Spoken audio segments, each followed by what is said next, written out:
মোথাবাড়ি কাণ্ডের তদন্ত করবে এনআইএ, তদন্ত ভার দিল সর্বোচ্চ আদালত এনআইএ কে। রাজস্বী, দেখো, সুপ্রিম কোর্ট একেবারে পরিষ্কার আগের দিনই বলে দিয়েছিল নির্বাচন কমিশনকে যে এনআইএ বা সিবিআই তদন্ত করতে পারে, সেটা election commission of India NIA কে দায়িত্ব দিয়েছিল।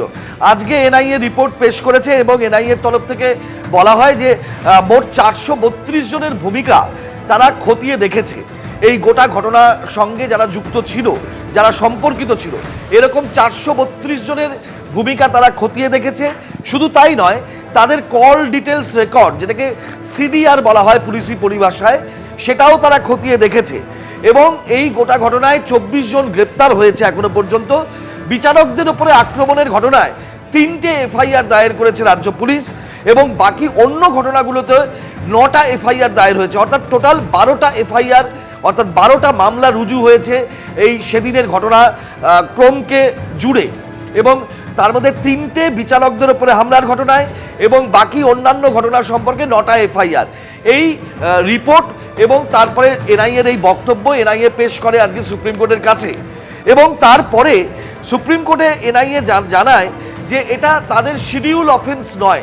শিডিউল অফেন্স বলতে এনআইএ জাতীয় তদন্তকারী সংস্থা, তাদেরকে একটা আইনগতভাবে তাদের বেঁধে দেওয়া আছে যে কোন ঘটনার তারা তদন্ত করবে।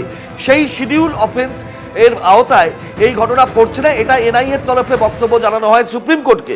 তখন সুপ্রিম কোর্টের মাননীয় বিচারপতিরা তারা জিজ্ঞেস করেন, বিশেষত প্রধান বিচারপতি বলেন যে আমরা যখন বলছি তদন্ত করতে, তাহলে আপনাদের অসুবিধা কোথায়, এনআইএর কোথায় আটকাচ্ছে? কারণ সুপ্রিম কোর্টের প্রধান বিচারপতি এই প্রশ্ন করছেন। তখন এনআইএ বলে যে তাদের এই শিডিউল অফেন্সে এটা আসছে না, সেই জন্য এটা রাজ্য পুলিশ করছে।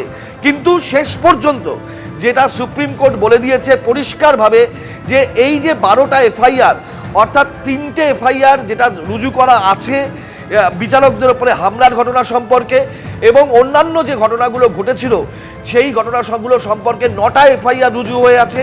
টোটাল এই যে 12টা মামলা রুজু হয়ে আছে, সেই 12টা মামলারই তদন্ত করবে এনআইএ।